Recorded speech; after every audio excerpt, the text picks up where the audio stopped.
Urbeha and Baile, welcome to the village. Baile in Gael, or as we say in English, Highland Village, is a living history museum that tells our stories through the wealth of cultural expression as handed down to us from our ancestors. Defined by language, custom, and traditions, the Gaels' legacy continues to shape the individuality of the communities in eastern Nova Scotia and Cape Breton Island today. Nestled on a 43-acre hillside overlooking the renowned Verdora Lake, Baile in Gael celebrates and animates Nova Scotia's Gaelic story as it advances through 4 eras that span 2 centuries. Our first-person animators bring to life our stories through daily animations, craft demonstrations, cultural presentations, and special events. Join us as we explore Baile in Gael and the history of Gaelic Nova Scotia.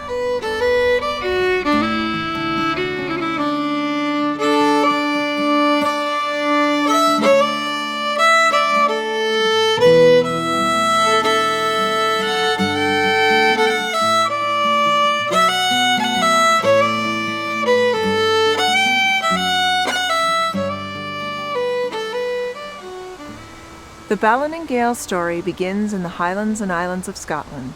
Our ancestors lived a pastoral existence on land often owned by absentee landlords. Rents were paid in labour or with animals. Their common dwelling was the taithu or black house. Deceptively simple in appearance, black houses were well adapted to a sparse environment. They were designed over generations by a resilient communal people steeped in an ancient culture and bonds of close kinship. The late 18th and early 19th century was a time of economic hardship and dramatic social change in Gaelic Scotland. Harsh living conditions and oppressively increasing rents began to characterize Highland life. I heard you be leaving us. Dog in Nova Scotia. We're going across to Nova Scotia, just waiting for the boat. Emigration and ambition to own land across the Atlantic became a leading fireside discussion. Soon, Gaels were leaving the Highlands and Islands of Scotland to settle in eastern Nova Scotia. God bless you on your journey. Agus gai mi or near to hun. I'll pray for you. More than tang, a very more than tang.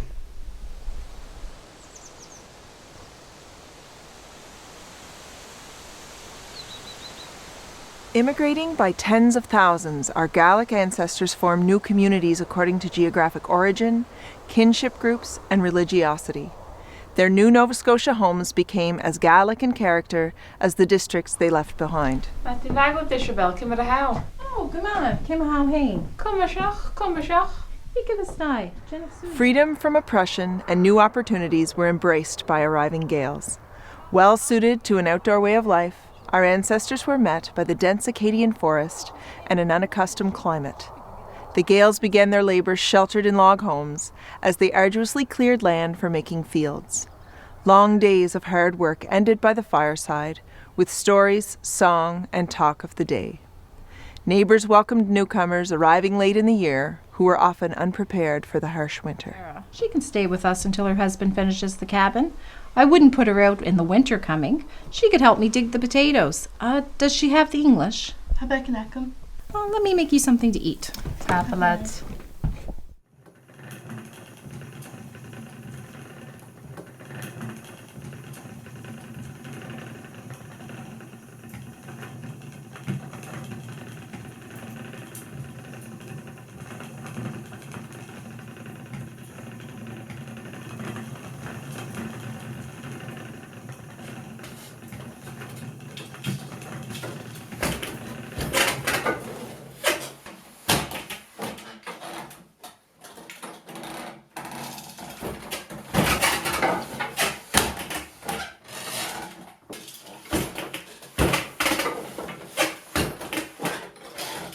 With land grants secured and the forest cleared, they moved to frame houses, having central chimneys with open hearths. Nearly all the commodities of everyday life, food, clothing, domestic goods, tools, and medicines, were produced at home. They gathered at frolics such as the milling of homespun wool while sharing songs to make light work. Ausich, fiach can be fluchgilor. Fiachi. Kogas Auden. Hallen. Oh, hey, got me heen houden. Wait, man. Hey, ho, ho, ho.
After the work was done, even though instruments were often scarce, mouth tunes were sung for the step dancer. Gathered about, song and dance were among their favorite pastimes.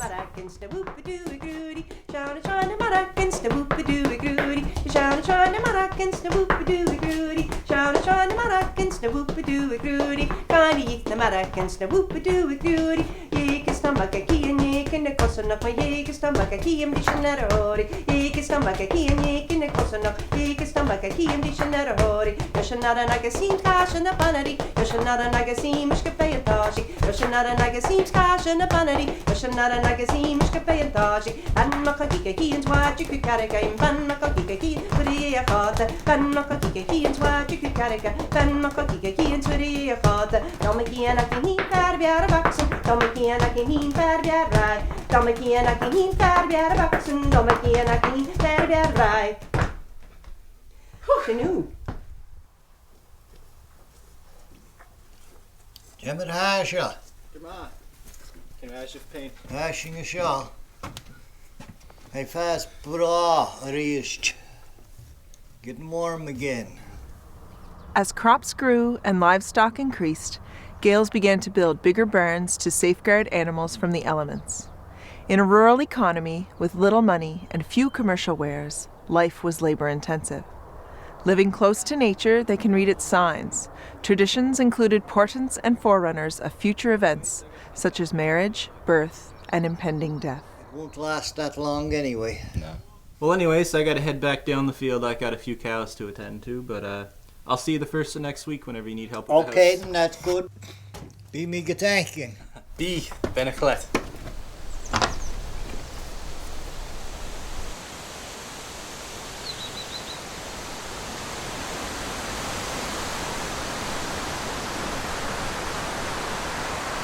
By the second half of the 19th century, communities throughout Gaelic Nova Scotia were well established, with many families being here for nearly 100 years. At the time of Canadian Confederation in 1867, Gaelic was the third most spoken language in Canada. This was a time of growth and prosperity for many Gaels. In this era, larger homes with wood stoves became commonplace. Many houses supported multi-generational families, some born in the old country, and now an increasing number of Nova Scotia-born Gaels. Expanding agricultural exports saw growth throughout developing communities. Roads and communications were improved. Churches were constructed, and general stores were established.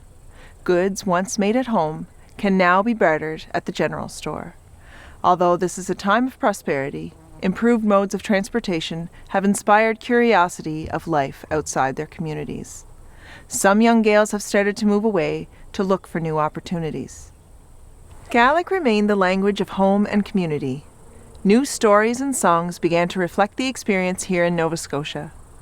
It was a common occurrence for families, friends, and neighbors to be gathered in the kitchen for a ceilidh. During these visits, tales were told and songs were sung. These stories offered tales of travel and triumph, heroes, fools, and sometimes loss or tragedy. They were often from the oral tradition, rarely written down and retold by their descendants from memory. Over time, Gaelic publishing in Nova Scotia brought a new dimension to the Gaelic.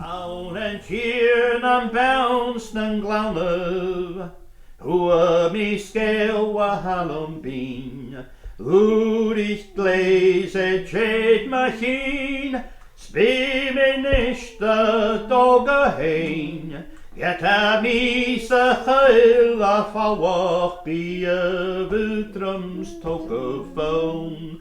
Kriel sondach gandhi traum, God of swanten na vel how. Aun an tiern an bounce nan glaune. Fear your Warren. That's a wonderful song.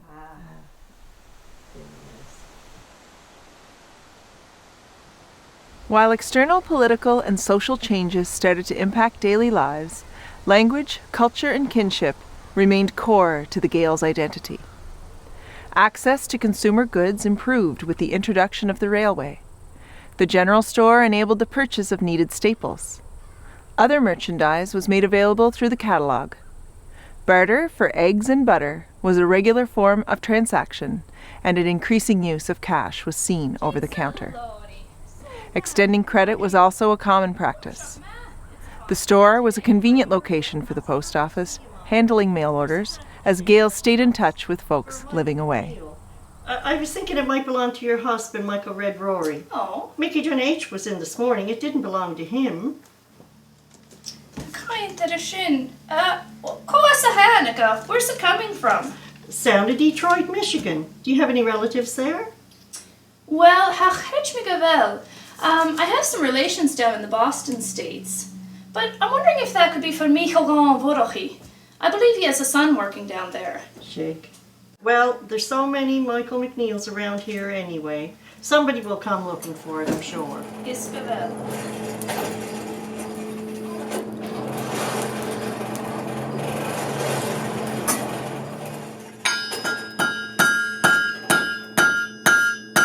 The blacksmith has long been an esteemed person in Gaelic society.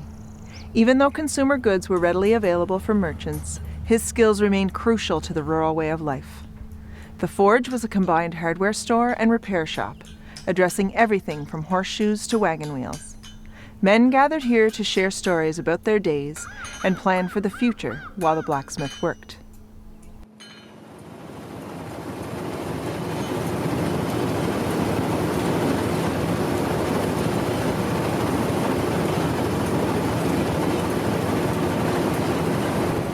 For centuries, wool was used on looms to weave the cloth for making blankets and clothing. With the advent of carding mills, it was no longer necessary to card large amounts of wool by hand for weaving and knitting. People from nearby farms brought their fleeces there to be picked and carded.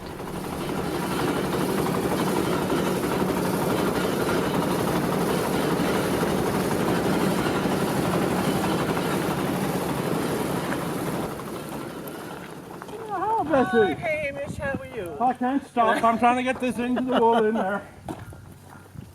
Come on, how, Hamish? Oh, I'm making lay back. Come on, how, hey? Mian, Habria and you. Oh, I'm glad that. A koyak and goot. I'm glad that. The wife sent me down with this to see if you could get it ready for her. Sure. She's got it good and clean, too. She did. She washed it a couple of times. That's grand. I like to get it in clean. It's so easy to work with. Can you get her done for me soon? Well, I can do it. It's going to be about an hour before I'm finished with this job I'm on now. I'll go down to Sadie's and get us through, but she's always got it on, and maybe she's got a fresh bonnet on or she'll something. be glad to see you. She'll have the tea on for sure. She always has. Yes. Anyway, top of that, I'll be back. I'm just going down to Sadie's. I'll see you in about an hour, Hamish. Yeah. The importance of formal education increased. Children learned to read, write, and do mathematics in one-room schoolhouses. The language of instruction was restricted to English. Is that Gaelic that I heard? No, it was There was an assumption that young people didn't need Gaelic to get on in the world. Weakened confidence in the language and culture bore a stigma that had an impact well into the next century. Now get back to the back of the room. By the turn of the 20th century, growth and prosperity began to slow. It was a time of change once again. The reality in many Gaelic homes was the growing number of young people moving away for work to places such as central Canada or the Boston States. Others were off to fight in the Great War. communities quickly became depleted of their most valuable resource, people. Well, Fimi Shinfalov. Better get going, heading to Boston in the morning. Turas my leave. Gaelic. Have a safe journey.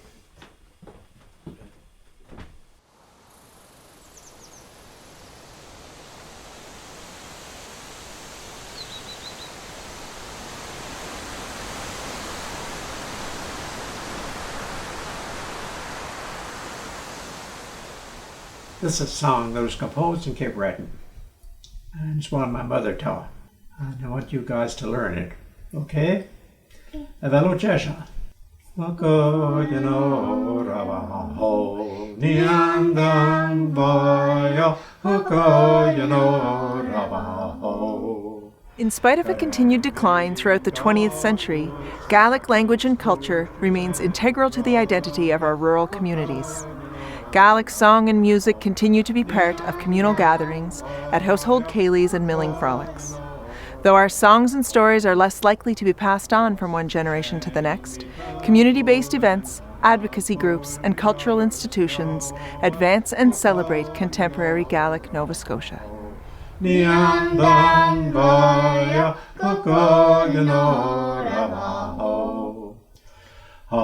Moga kiun shiva kauriva knyau frasha ukadino rabaho niandan vaya ukadino rabaho. Present-day Gaelic Nova Scotia enjoys a strong resilience. With music and dance, the Gaels of Cape Breton have maintained cultural forms now less known in Scotland. Gaelic language remains a mode of expression in many homes, at social gatherings, through cultural programming, and at festivals and events. Today, there are almost 2,000 Gaelic speakers and learners in the province. The Gaels are also represented in our Nova Scotia institutions, including Baile Gael, public schools, universities, College na Gaelic, the Gaelic College, and Immersh na Gaelic, the Provincial Office of Gaelic Affairs. The identity and spirit of Gaelic Nova Scotia remains a prominent strand of the province's cultural fabric.